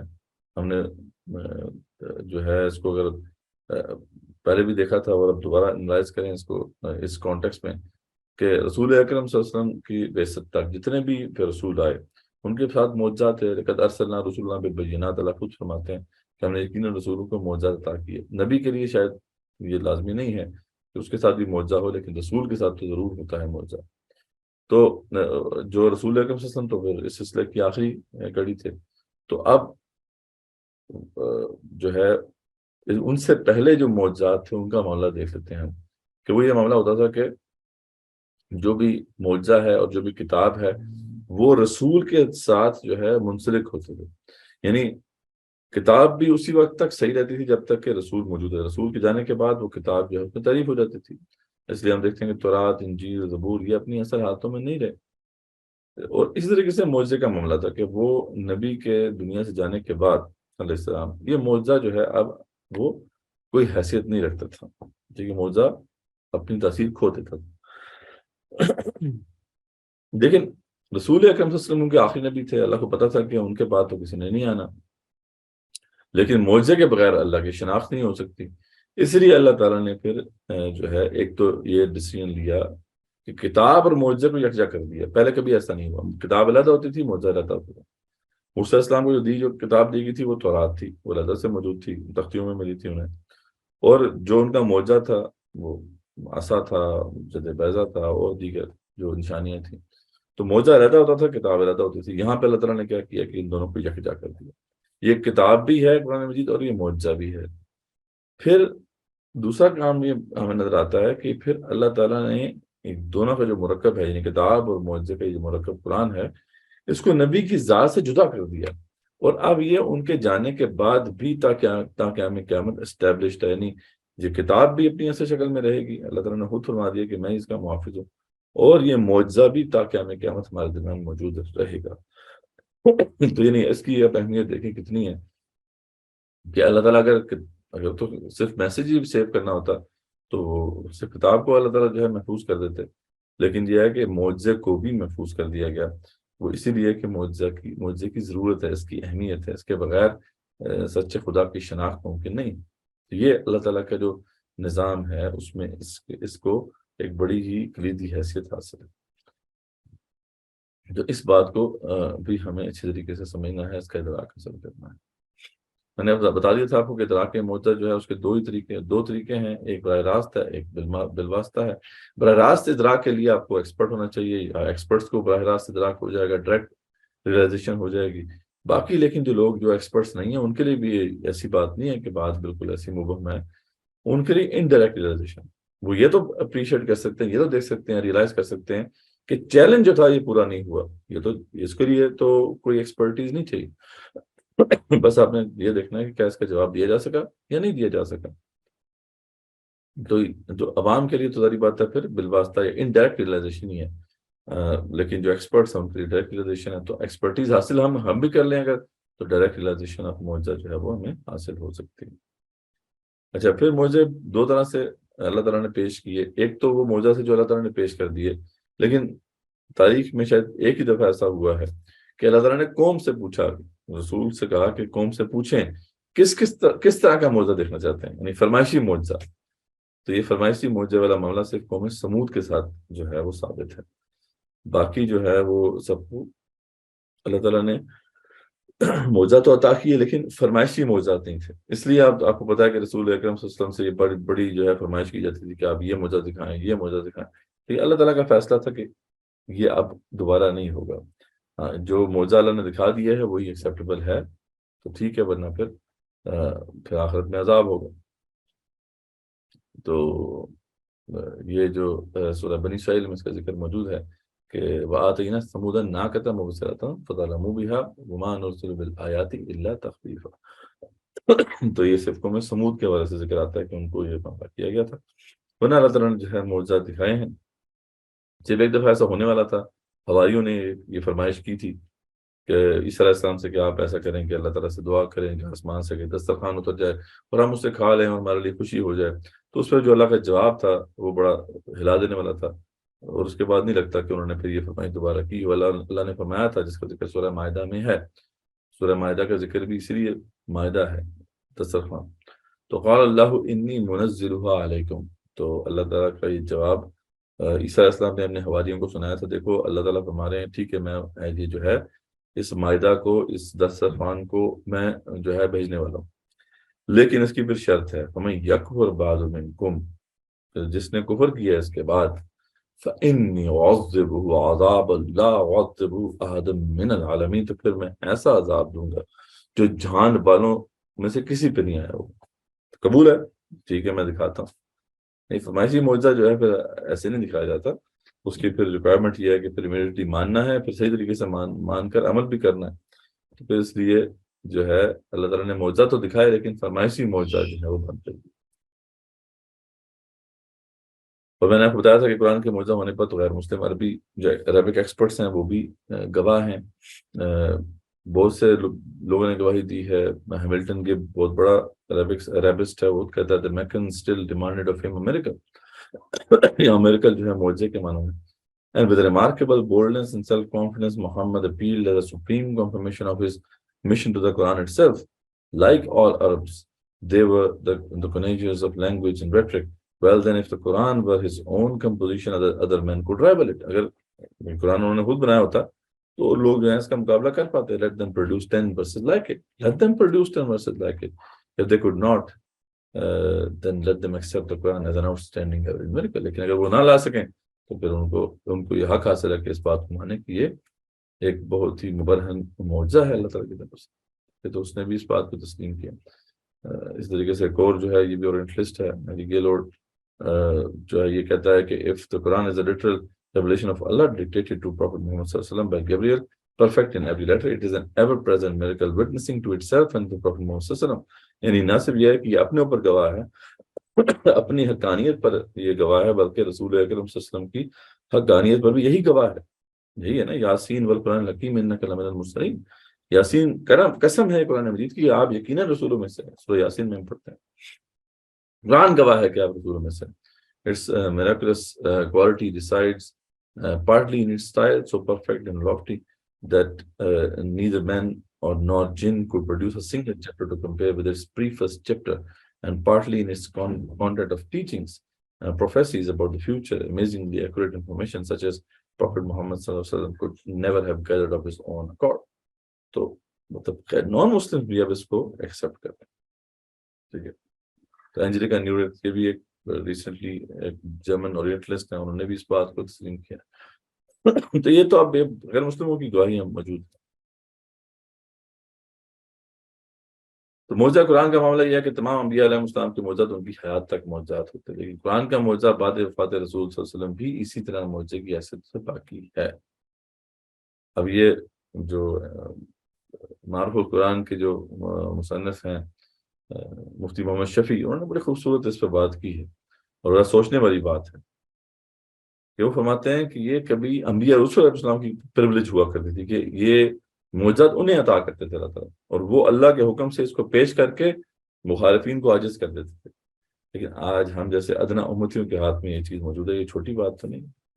وہ کہتے ہیں آج بھی ایک ادنا مسلمان ساری دنیا کے اہل علم و دانش کو للکار کر دعویٰ کر سکتا ہے کہ اس کی مثال نہ کوئی پہلے لا سکا نہ آج لا سکتا ہے، اور جس کو ہمت ہو پیش کر کے دکھائے. کتنی بڑی سعادت ہے جو اللہ تعالیٰ نے ہمیں عطا کی ہے، کتنی بڑی پریولیج ہے جو اللہ تعالیٰ نے ہمیں عطا کی. تو بہرحال یہاں تک میرے خیال میں دیکھ لیتے ہیں کہ کوشچن، ہاں بہرحال اس پہ ایک دو یہ اعتراضات بنتے ہیں، ان کو بھی جلدی سے دیکھ لیتے ہیں کہ اکثر یہ سوال اٹھتا ہے یا لوگ پوچھتے ہیں کہ اچھا تو پھر معجزے اور جادو میں کیا فرق ہے؟ مطلب ایک بندہ شعبہ دکھا دے اس طرح کا اور اس پہ چیلنج کر دے تو مطلب پھر ہم تو پھنس جائیں گے. تو اس کا جواب بھی قرآن مجید میں موجود ہے. یعنی موسیٰ علیہ السلام نے کہا تھا نا کہ وَأَلْقِ مَا فِي يَمِينِكَ تَلْقَفْ مَا صَنَعُوا، اللہ تعالیٰ نے موسیٰ علیہ السلام سے کہا کہ آپ پھینکیں تو صحیح جو آپ کے پاس ہے، یہ جو بھی انہوں نے بنایا اس کو کھا جائے گا. جب موسیٰ علیہ السلام تھوڑے گھبرا گئے تھے ان کے جو جادو دکھانے کے بعد، کیونکہ انہوں نے جو رسیاں پھینکی تھیں وہ عصا پھینکے تھے وہ بھی سانپ بن گئے تھے، تو موسیٰ علیہ السلام تھوڑے پریشان ہوئے. تو اس کے بعد اللہ تعالیٰ فرماتے ہیں کہ انما صنعوا کید ساحر، جو بھی انہوں نے بنایا ہے یہ سب کیا ہے، جو کچھ انہوں نے بنایا ہے یہ تو جادوگروں کے ہتھ کنڈے ہیں. تو ولا یفلح الساحر حیث اتی، یہ بات یاد رکھو کہ جادوگر کبھی کامیاب نہیں ہو سکتے. یعنی اصل چیز جو معجزے کو جادو سے ممیز کرتی ہے یا سیپریٹ کرتی ہے وہ اس کا چیلنج ہی ہے. یعنی انیمیٹیبل چیلنج پورا نہیں ہو سکتا اس کا. جادوگر اگر ایسا کرے گا بھی تو وہ مطلب جلدی جو ہے منہ کی کھائے گا. ظاہری بات ہے وہ انسان ہے، اگر وہ چیلنج کرے گا تو اس جیسا انسان اس سے بہتر چیز دے آئے گا، تو اس کی جو ہے نا ایک طرح سے موت ہوگی، پروفیشنل ڈیتھ ہوگی. تو اس لیے یہ ممکن نہیں ہے کہ کوئی بندہ جادو پیش کرے اور زیادہ دیر تک اس کے اوپر چیلنج کر کے لوگوں کو بیوقوف بنا دے. جلد یا بدیر مطلب زیادہ ٹائم نہیں رہے گا، اس سے بہتر چیز جو ہے وہ پیش کی جا سکے گی. جو معجزہ ہوتا ہے اللہ کی طرف سے اس کا کمال ہی ہوتا ہے کہ وہ اس کا چیلنج کوئی پورا نہیں کر سکتا جو مرضی کرتا ہے. تو یہ چیز جو ہے اس معجزے کو جادو سے جو ہے ممیز کرتی. پھر ڈیوڈ ہیوم بہت بڑا مغربی فلسفی ہے، اس نے بھی اعتراض اٹھایا تھا معجزات کے اوپر، کیونکہ میریکل آرگومنٹ بڑا پرانا ہے. تو اس وقت عیسائی جب یہ پیش کر رہے تھے نا تو اس پہ اس نے اعتراض اٹھایا تھا. اس نے کہا تھا کہ تم جو پیش کرتے ہو عیسیٰ علیہ السلام نے یہ معجزات دکھائے تھے وہ تو ہسٹوریکل اکاؤنٹس ہیں، تمہارے سامنے ہمارے سامنے کوئی زندہ معجزہ تو موجود نہیں. اچھا آپ اس کی تنقید بالکل ٹھیک تھی اگر آپ دیکھیں کہ بھائی معجزہ زندہ معجزہ دکھاؤ نا. بھائی تاریخ میں ایک بات ہوئی ہمیں کیا پتا، اور وہ بھی اس زمانے کی ہسٹری جو کہ ہزاروں سال پہلے جو ہے مرتب ہوئی ہے. جبکہ ہسٹری کو محفوظ کرنے کا کوئی باقاعدہ انتظام بھی نہیں تھا. تو یہ اب ہیوم کی بات درست ہے، لیکن یہ اس کا اعتراض کرسچنز کے میریکلز کے اوپر تو ہے، مسلمانوں کے اوپر تو یہ بنتا ہی نہیں ہے. ہمارے پاس زندہ معجزہ موجود ہے بھائی، یہ لو سامنے. ہم تو کوئی کہانی نہیں سنا رہے، ہم تو صرف یہ نہیں کہہ رہے کہ جی رسول اکرم صلی اللہ علیہ وسلم کی زندگی میں ایسے معجزات صادر ہوئے تھے، وہ بھی ہم کہہ دیتے ہیں، ہمارے پاس سیرت کا علم ہے، لیکن یہ تو زندہ معجزہ موجود ہے نا، یہ تو بھائی ہمارے سامنے ہے. یہ اعتراض بھی ہمارے تصور جو ہے اس کے اوپر نہیں بنتا. بہرحال یہ اس کا جو منطقی ڈھانچہ ہے یہ ہم دیکھ لیتے ہیں. اس یہاں تک کی جو بات تقریباً انکلوڈ ہوگی. آپ کے کوشچنس ہیں آپ لوگوں کے ذہنوں میں تو ضرور پوچھیں, اور کوشچنس جو ہے پوچھنا ضروری ہوتے ہیں تاکہ بات جو ہے اچھی طریقے سے سمجھ میں آئے. تو ضرور کمنٹ بھی کریں اگر آپ کو نئی بات سمجھ میں آئی ہے, یہ بات آپ کے دل میں بیٹھی ہے, اس نے آپ کو امپیکٹ کیا ہے, تو اس کا ذکر بھی ضرور کریں اگر آپ شیئر کرنا چاہیں. اور باقی کوشچنس کے لیے اب آپ سوال کر سکتے ہیں, ٹائم ہے. جی جزاک اللہ مدثر بھائی. کسی بھائی کا کوشچن ہو تو وہ ریز اینڈ کر سکتے ہیں, اور چیٹ باکس میں بھی اگر ٹائپ کریں تو وہ کر سکتے ہیں.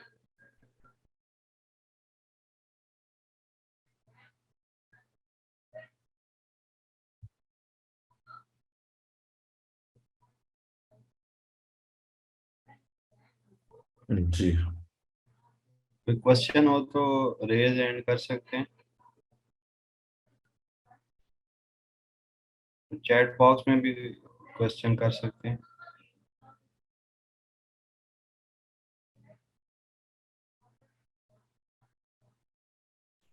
کوشچنس نہیں آ رہے تو لمحہ فکریہ ہے, کہ اس کا مطلب ہے کہ شاید پھر صحیح ہم نے سمجھایا نہیں ہے یا سمجھ نہیں آئی. کوشچن ضرور پوچھنے چاہیے, جو کوشش کریں کہ کوشچن ہے آپ کے ذہن میں تو پوچھیں, یا پھر اتنا اچھا سمجھایا ہم نے کہ کوشچن بچا ہی نہیں ہے, یہ بھی ممکن ہے.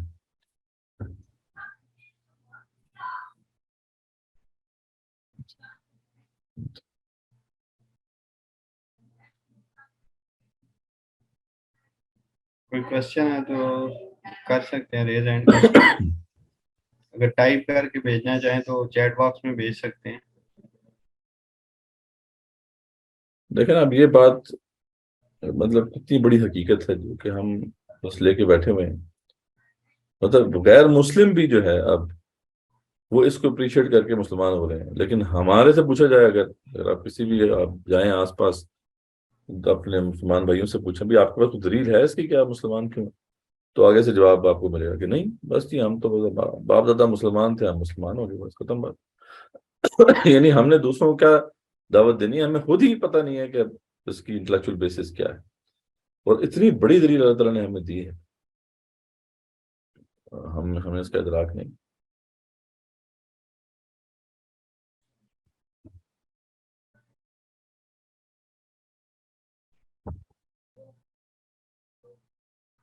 کوشچن ہے کہ اللہ کی طرف سے آنے والے معجزات پر خود کو کیسے اس سے پہلے آمادہ کیا جانا چاہیے. نہیں, معجزات کی تو بات دیکھیں, مجھے کوشچن اگر سمجھ میں آیا ہے, پتہ نہیں کلیئرٹی نہیں ہے اس میں. ہم معجزات کی تو بات نہیں کر رہے, جو بھی معجزات ہیں وہ آئے ٹھیک ہے, ہم تو ایک پرٹیکولر اس معجزے کی بات کر رہے ہیں جو ہمارے درمیان موجود ہے, اور وہ ایک ہی معجزہ ہے ہمارے درمیان. اور کوئی معجزہ ہو ہی نہیں سکتا, کیونکہ معجزہ تو آتا ہی رسول کے ساتھ تھا, اب رسول تو آئے گا ہی کوئی نہیں. تو اگر آپ کو زندہ معجزہ ہے جو قیامت تا قیامت ہمارے درمیان رہے گا تو وہ قرآن مجید بس. باقی کرامات ہیں وہ دلیل بن ہی نہیں سکتے, کرامات کبھی بھی دلیل نہیں ہوتے. تو یہ برحال اس پہ ریز ہینڈ تو ہوا ہے کسی کا. جی جی السلام علیکم. جی شمیم بھائی, السلام علیکم. وعلیکم السلام ورحمۃ اللہ. آواز آ رہا جی جی وعلیکم. ہے؟ میرا سوال یہی تھا کہ قرآن جیسا مطلب ایسا کیوں نہیں بن سکتا, اس کی خوبی کیا ہے؟ ذرا اس قرآن کی کا وضاحت کریں. اب یہ تو لمبی بحث ہے نا کہ قرآن جیسی کوئی صورت کیوں نہیں کو بنا سکتا ہے. اب وہ اس میں تو اگر آپ اس کا اگر اس کو سمرائز کرو تو اس میں یہی ہے کہ انسان کی ایک لمیٹیشن ہے نا, انسان کلام کو خوبصورت بنانے کی کوشش کرتا ہے. سوری, وہ آواز آ رہی تھی شمیم بھی, اس لیے میں نے آپ کو میوٹ کیا. تو اگر آپ نے دوبارہ پوچھنا ہو تو دوبارہ آپ پھر ان میوٹ کر لیجیے گا. تو بات یہ کوشچن تھا کہ اس میں کیا ایسی خاص بات ہے کہ اس سے ایسا کوئی چیز نہیں لا سکتا. تو اس میں اصل میں انسان کی ایک لمیٹیشن ہے. جب کلام کو اس نے خوبصورت بنانا ہوتا ہے تو اگر اس کو سمپلیفائی کرے گا ٹھیک ہے، تو وہ پھر کمپیکٹ نہیں رہے گا. مطلب آپ دیکھیں گے کوئی چیز آپ نے اگر سادہ زبان میں بیان کرنی ہوتی ہے تو پھر وہ پھیل جاتی ہے. اچھا اگر وہ آپ کمپیکٹ کریں گے تو پھر وہ ثقیل ہو جائے گی، مشکل ہو جائے گی.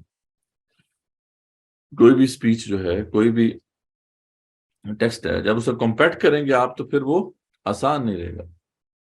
اسی طریقے سے اگر اس کو ردمک بنائیں گے، آپ اس میں ردم ڈالیں گے، جیسے شاعری ہوتی ہے، تو الفاظ کی لمیٹیشن آ جائے گی، اس کی انٹیگریٹی آپ کو لوز کرنی پڑے گی. اس لیے دیکھیں پی ایچ ڈی تھیسس کو شاعری میں نہیں لکھا جاتا کیونکہ اس کی لمیٹیشن ہے. کوئی بھی چیز اگر آپ ڈیٹیلڈ اس کی السٹریشن کرنا چاہتے ہیں تو پھر اس کے اندر ردم نہیں آئے گا. تو انسان کی پھر لمیٹیشن ہے. لیکن قرآن مجید کا کمال یہ ہے کہ اس میں تمام کی تمام جو ڈیوائسز ہیں فصاحت و بلاغت کی، ان کو ایسا انہینس کیا گیا ہے کہ وہ اس مقام پہ آ کے مطلب اس مقام تک انہینس ہو چکی ہیں کہ اس کے بیونڈ جو ہے وہ مزید انہینس نہیں ہو سکتی. انسان ایسا نہیں کر سکتا. اور پھر یہ ہے کہ نہ صرف یہ ہے کہ وہ انہینس نہیں ہے بلکہ وہ رہی ہیں تھرو آؤٹ دا قرآن، وہ اسی مقام پہ رہی. انسان نہیں کر سکتا. انسان کبھی کوئی ایسی بات کر جاتا ہے، ٹھیک ہے، کبھی ایسا شعر اس نے کہہ دیا جس میں کوئی 2-3 ڈیوائسز جو ہیں، وہ 2-3 فیچرز جو ہیں اسپیچ کے وہ انہینس ہو گئے. لیکن یہ ہے کہ پھر بعد میں اسے باقی اس شخص کے اگر آپ فن پارے دیکھیں گے یا جو شعر دیکھیں گے تو اس میں وہ چیز اس لیول پہ نہیں ہے. لیکن قرآن کا کمال یہ ہے کہ اس کو اس مقام تک اللہ تعالیٰ نے، ذری بات ہے اللہ ہے نا، اللہ تعالیٰ تو لمیٹیشن نہیں رکھتے، اس حد تک یہ آپٹیمائزڈ ہے کہ فصاحت و بلاغت کے اسکالرز کا یہ چیلنج ہے. وہ کہتے ہیں کہ آنکھیں بند کر کے آپ قرآن کے برق پلٹیں اور کسی جگہ پہ بھی ہاتھ رکھ دیں، کسی جگہ پہ ہاتھ رکھ دیں، اور اس ہاتھ کے نیچے جو لفظ ہے نا، اس لفظ کو آپ تبدیل کر کے دکھا دیں، اس سے کوئی بہتر لفظ لے کے آ جائیں، آپ نہیں لا سکیں گے. یعنی الفاظ کا چناؤ اتنا پرفیکٹ ہے کہ اگر اس کو ہٹا کے آپ دوسرا لفظ فٹ کریں گے تو کئی جو فیچرز ہیں اسپیچ کے، کئی اس کی جو خصوصیات ہیں وہ گر جائیں گی. تو یہ میں نے بڑے ایک سمجھ لیں کہ سادہ انداز میں بیان کرنے کی کوشش کی ہے. لیکن ذری بات ہے اگر اس کو مزید جاننا چاہتے ہیں تو پھر وہ نالج حاصل کرنا پڑے گا. پہلے عربی سیکھنی پڑے گی، پھر عربی فصاحت و بلاغت سیکھنی پڑے گی، پھر ذری بات ہے اس کی ریلائزیشن براہ راست ہو سکتی ہے. لیکن میں نے ایک سمجھ لیں کہ اس کی سمری آپ کے رکھتی ہے کہ بھی کیوں اس جیسی چیز پیش نہیں کی جا سکتی. ٹھیک ہے، امید ہے آپ کو سمجھ آ گیا ہوگا.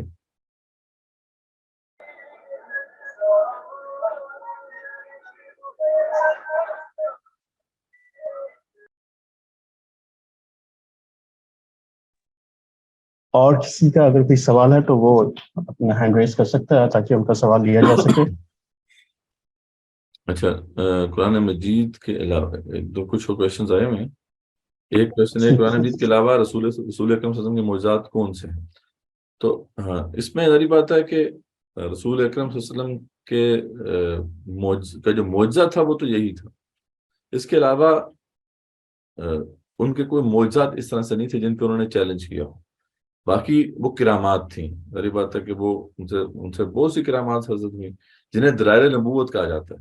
ٹھیک ہے، جیسے آپ صلی اللہ علیہ وسلم کے حوالے سے یہ آتا ہے کہ ایک ہی جو ہے وہ دودھ کا پیالہ تھا، اس سے پورے ایک پوری جماعت کو دودھ پلایا.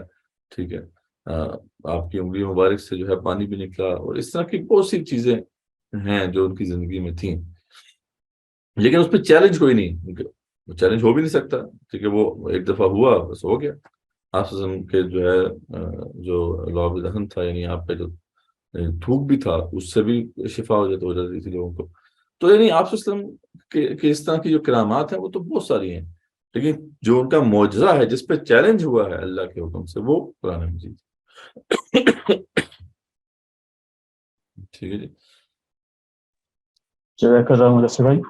اب اور بھی اگر ہمارے پاس سبھی ایک اور کویشچن آپ سے سیشن ہے آن ہے. لیکن وہ جہاد اور ایمان سے متعلق ہے، وہ کیونکہ ابھی ٹاپک ہمارا نہیں ہے. ہاں، خواتین کے حوالے سے جب ہم اس مقام پہ پہنچیں گے تو ہم دیکھیں گے. ہاں، تزکیہ نفس کا بڑا گہرا تعلق ہے، مطلب اس کو تھوڑا سا ایڈریس کر دیتے ہیں، لیکن یہ ٹاپک وہ بعد میں جا کے آئے گا کہ تزکیہ نفس جو ہے اس کا بڑا گہرا تعلق ہے جہاد فی سبیل اللہ سے.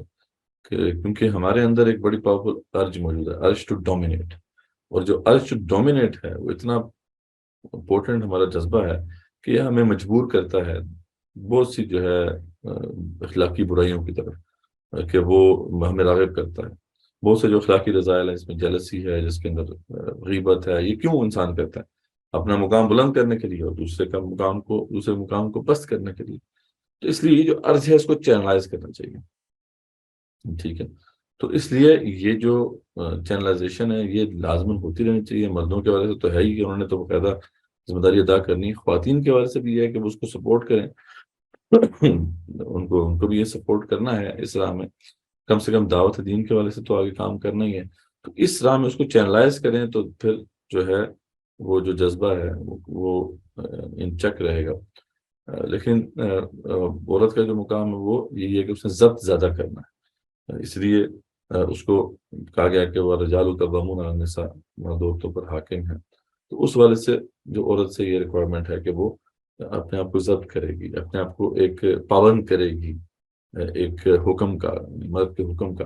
وہ اسی لیے تاکہ وہ اپنی جو بھی ارجز ہیں ان کو کنٹرول کر سکے. تو یہ 2-3 چیزیں ہیں. لیکن ذری بات ہے یہ بحث کیونکہ بالکل ابھی اس آج کے ٹاپک سے نہیں، میں مختصراً اس کو ایڈریس کر دی. جب وہ ٹائم آئے گا انشاءاللہ پھر ہم اس کو تفصیل سے دیکھ لیں گے. ٹھیک ہے جی. اچھا، اور ایک جی ایک اور کوشچن ہے قرآن مجید پر چیلنج ہونے سے آپ کا مراد تھوڑا الیبوریٹ کیا. اچھا، قرآن مجید کا جو چیلنج ہے وہ تو بالکل واضح ہے نا. قرآن مجید تو اللہ کی کتاب ہے، اس پہ چیلنج اللہ تعالیٰ کا یہ ہے کہ تم اس جیسی ایک صورت بنا کے دو. یعنی وے آف ایکسپریشن جو ہے نا، جو جس طرح اللہ تعالیٰ نے وہ ایکسپریس کیا ہے، یہ وہ اصل میں فصاحت و بلاغت جیسے کہتے ہیں، یہ اصل چیز ہے کہ اس جیسا وہ کلام جو ہے وہ نہیں لا سکتا. تو ایک تو قرآن کا پیغام ہے، ظاہر بات ہے وہ بھی معجزاتی ہے، اس کے اندر بھی بہت سے ایسے پہلو ہیں کہ جن کو پیش کیا جا سکتا ہے، اس کی بھی میراکلسنس ہے. لیکن جو مین جس پہ تمام اسکالرز متفق ہیں، ہمارے اسلام متفق ہیں، اس کی فصاحت و بلاغت ہے. اس جیسا کلام کوئی نہیں کہہ سکتا. یہ اچھا سوال ہے کہ معجزہ جانے کے بعد کیا وجوہات ہوتی ہیں کہ بعض لوگ معجزے کی حقانیت جاننے کے باوجود ایمان نہیں لاتے. تو اصل میں دیکھیں 2 سٹیپس ہیں. ایک ہے ادراک حقیقت، ٹھیک ہے، اور دوسرا ہے اللہ تعالیٰ کے سامنے سر تسلیم خم کرتے ہیں. ادراک حقیقت تک تو وہ پہنچ سکتا ہے، ٹھیک ہے.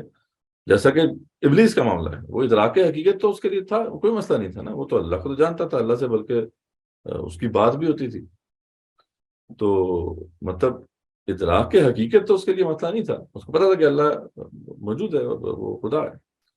ہاں، اللہ کی نہیں مان پایا، ٹھیک ہے. تو ایک دوسرا بھی ہوتا ہے نا کہ ادراک ہو جائے کہ حقیقت یہی ہے، اللہ ہی سچا خدا ہے. اب آگے جو ہے جب اللہ کے تقاضے سامنے آتے ہیں تو انسان اس پہ نہیں چل پاتا. یہ پھر وہ ضد اور ہٹ درمی کی وجہ سے ہوتا ہے، یہ صرف نفس کی لالچ کی وجہ سے ہوتا ہے، دنیاوی فوائد کی وجہ سے ہوتا ہے. تو یہ پھر اس کا اسی کی سزا ملے گی. تو یہ پتا کہ جوہل جو ہے اس پہ بھی سزا ہے، لیکن جب ادراک ہو گیا اس کے باوجود نہیں مانا تو پھر اس کی بڑی سخت پکڑ ہے، سخت سزا ہے. تو ظاہر بات ہے ہمارا مقصد تو یہ ہے کہ حقیقت کا ادراک ہو جائے. ادراک کرانے کے بعد اب ظاہر بات ہے ایک بندے کی اپنی مرضی پہ موقوف ہے، وہ اختیار تو اللہ نے دیا ہوا ہے. وہ چاہے تو مانے، وہ چاہے نہ مانے، اما شاکر اما کفور. لیکن ہمیں کم سے کم حقیقت کے ادراک تک تو اسے لے کے آنا ہے. آگے پھر اس کی مرضی ہے، وہ مانتا نہیں مانتا. ٹھیک ہو گیا. تو اور کوئی کوشچن تو یہ ریٹرن میں نے دیکھا تھا کہ ایک شمیم صاحب تھے، محمد شمیم صاحب، جو سوال پوچھنا چاہ رہے تھے. جی انہوں نے پوچھا تھا. دوبارہ اگر کوئی کوشچن میں نے ایڈریس تو کر دیا تھا، لیکن اگر رہ گیا ہے کوئی تو دوبارہ پوچھ لیں انمیوٹ کر کے. محمد شمیم صاحب آپ کو انمیوٹ کیا گیا، اگر آپ کے ذہن کوئی نیا سوال ہے تو آپ پوچھ سکتے ہیں. نہیں ہو گیا کلیئر. چلیے شکریہ. چلے ٹائم بھی ہمارا ہو گیا ہے. تو باقی جو کوشچنس ہیں اگر آپ کو جب بھی پوچھتے ہوں آپ کورس کوآرڈینیٹر کو بھیج سکتے ہیں، ان کے ذریعے سے مجھ تک پہنچ جائیں گے. تو بہرحال کوشش کریں کہ جو بھی اب یہ کیونکہ آپ میں سے کسی نے جو ہے سیپریٹلی سیلف بیس پروگرام کے لیے تو ابھی اب تک آپٹ نہیں کیا، آپ اسی ویکلی پروگرام کے لیے آپ نے آپٹ کیا ہے. تو پھر اس میں جو کوئزز ہیں اور جو اسائنمنٹس ہیں ان کو ضرور جمع کرائیں تاکہ آپ کا جو آپ کی اسسمنٹ بھی ہوتی رہے, اس سے آپ کو بھی فائدہ ہے, ظاہر بات ہے. And of the day certificate تو ملے گا ڈیفینیٹلی, لیکن اصل آپ کو فائدہ ہے کہ آپ اپنی اسسمنٹ کر سکیں گے اور ان کانسیپٹ کو گہرائی سے سمجھ پائیں گے, اور اس کو سمجھنے کے نہ صرف سمجھنے کے قابل ہوں گے, آگے سمجھانے کے بھی قابل ہوں. تو یہ ضرور کوشش کریں انشاءاللہ. جو ہے اس والے سے جو پلانرز ہیں وہ آپ سے شیئر ہوتے رہیں گے, اس میں ساری انسٹرکشن موجود ہوں گی, تو اس کا بھی اہتمام کریں. باقی کوشچنز آپ کبھی پوچھ سکتے ہیں, تو انشاءاللہ پھر ہم اس سلسلے کو آگے بڑھائیں گے. جزاکم اللہ خیر. بہت بہت شکریہ مدثر بھائی. جن لوگوں نے اپنی اٹینڈنس ابھی تک نہیں مارک کی ہے ان کے لیے لنک شیئر کیا گیا تھا, وہ اس لنک کو یوز کرتے اپنی اٹینڈنس مارک کر لیں. انشاءاللہ ہم نیکسٹ ویک یا اس ویک کے دوران آپ کی اٹینڈنس کا ریکارڈ آپ سے شیئر کریں گے. اور جیسے مدثر بھائی نے بتایا کہ لوگ کو اس کے لنک بھی شیئر کیے جائیں گے تاکہ آپ ان کو اپنے مطلب اپنے ٹائم کے دوران کو شیئر اٹیمپٹ کر سکیں. بہت بہت شکریہ مدثر بھائی.